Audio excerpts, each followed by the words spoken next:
नमस्ते दोस्तों, मेरी किचन में आपका बहुत बहुत स्वागत है। त्योहारों पर हम मिठाइयाँ तो कई तरह की बनाते हैं, लेकिन इसके साथ साथ कुछ नमकीन और चटपटा भी बनाया जाता है। तो मैंने आपसे कई तरह की मिठाई तो ज़रूर शेयर कर ली, लेकिन अभी तक नमकीन की रेसिपी शेयर नहीं की। तो चलिए आज मैं आपसे शेयर करने जा रही हूँ बहुत ही हल्की फुल्की और लंबे समय तक स्टोर की जाने वाली नमकीन की रेसिपी, जिसे आप त्योहारों पर मेहमानों के सामने तो सर्व कर ही सकते हैं।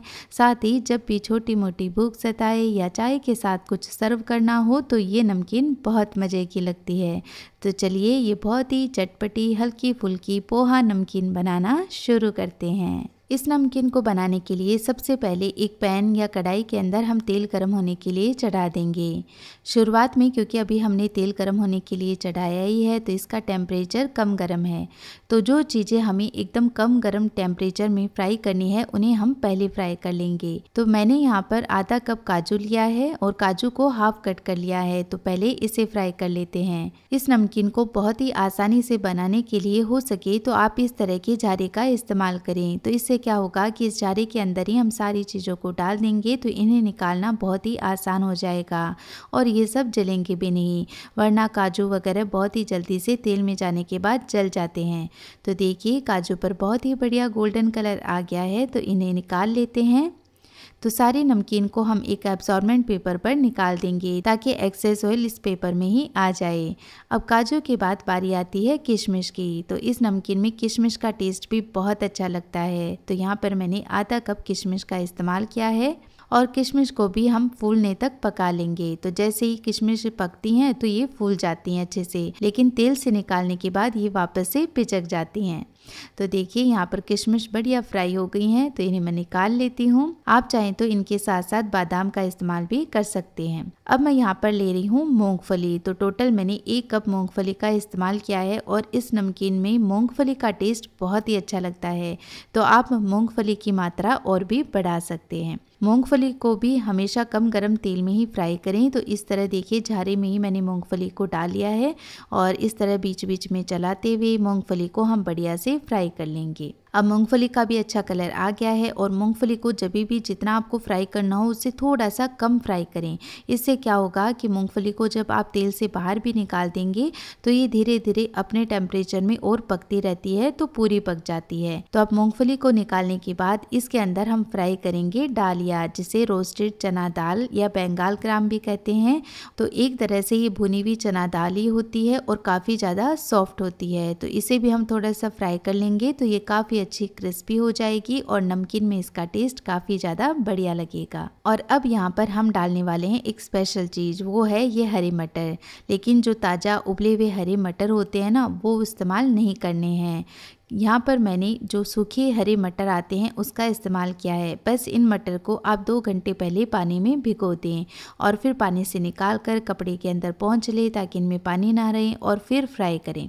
हाँ, इन्हें फ्राई करते समय ये थोड़े से उछलेंगे ज़रूर, इसके लिए आप इन्हें बीच बीच में ऐसे डुबोते रहें और निकालते रहें। तो इससे बहुत ही आसानी से ये फ्राई होकर क्रिस्पी हो जाएंगे। तो ये हरे मटर भी बहुत ही बढ़िया क्रिस्पी हो गए हैं, तो इन्हें भी निकाल लेते हैं। तो टोटल मैंने 1 कप ही हरे मटर का इस्तेमाल किया है। तो 2 बैचेस में इन हरे मटर को मैं फ्राई कर रही हूँ और ये हमारा सेकंड बैच भी हरे मटर का फ्राई हो गया है। और अब हम इसके अंदर फ्राई करेंगे करी पत्ता। तो इस नमकीन में करी पत्ते का टेस्ट बहुत अच्छा लगता है। तो ढेर सारा करी पत्ता मैंने ले लिया है और इसे भी सेम इसी झारे के अंदर ट्रांसफ़र कर लेते हैं। और इसी के साथ हम इसमें डालेंगे 4 से 5 हरी मिर्च इस तरह से काट करके। ये भी नमकीन में जब खाते हैं तो बहुत ही अच्छी लगती हैं। करी पत्ता और हरी मिर्च को बढ़िया क्रिस्पी होने तक हम फ्राई कर लेंगे। जब करी पत्ता और हरी मिर्च अच्छे से फ्राई हो जाएंगे तो इनका सारा मॉइस्चर भी निकल जाएगा।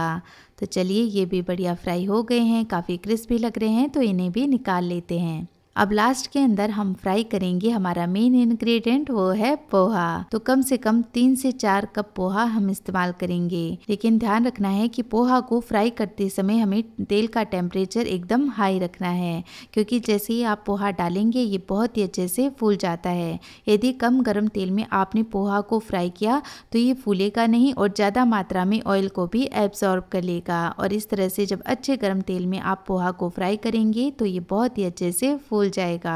तो चलिए ये पोहा भी बढ़िया से मैंने फ्राई कर लिया है और अब बारी आती है इस नमकीन के लिए एक स्पेशल मसाला तैयार करने की। तो इसके लिए एक बोल के अंदर लेंगे 1 चम्मच लाल मिर्च का पाउडर। अब नमकीन में अच्छा कलर आए इसके लिए हम इसमें डालेंगे 1/4 चम्मच हल्दी पाउडर, आधी चम्मच डालेंगे काली मिर्च का पाउडर और चटपटा फ्लेवर लाने के लिए 1 चम्मच इसमें चाट मसाला डालकर सारे मसालों को बढ़िया से मिक्स कर लेते हैं। नमकीन अभी हमारी काफ़ी अच्छी गर्म है, तो जब हम गर्म नमकीन में ये मसाला स्प्रिंकल करेंगे तो उसी की हीट से ये मसाला भी पक जाएगा। तो आप बिल्कुल चिंता मत कीजिए कि मसाला कच्चा रह जाएगा, ये धीरे धीरे इसी की हीट में अच्छे से पक भी जाएगा और जलेगा भी नहीं।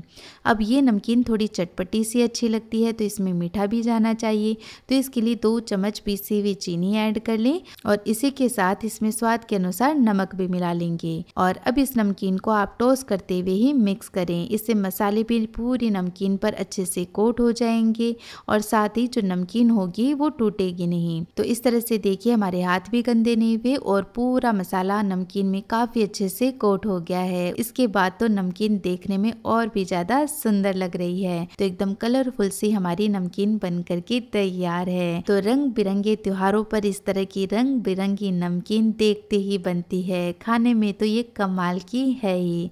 साथ ही इस नमकीन को आप अच्छे से ठंडा करके किसी भी एयर टाइट कंटेनर में स्टोर कर सकते हैं।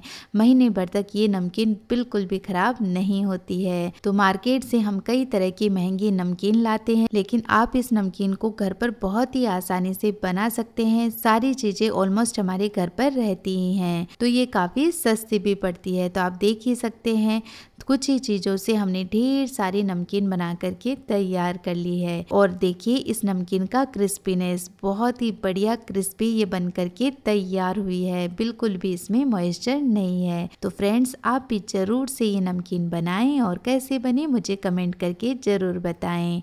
आपकी फीडबैक का मुझे इंतज़ार रहेगा। और अगर आपको ये रेसिपी पसंद आई हो तो प्लीज़ वीडियो को लाइक और ज़्यादा से ज़्यादा शेयर करें। साथ ही मेरी ऐसी और भी रेसिपीज़ देखते रहने के लिए चैनल को सब्सक्राइब करना भी ना भूलें।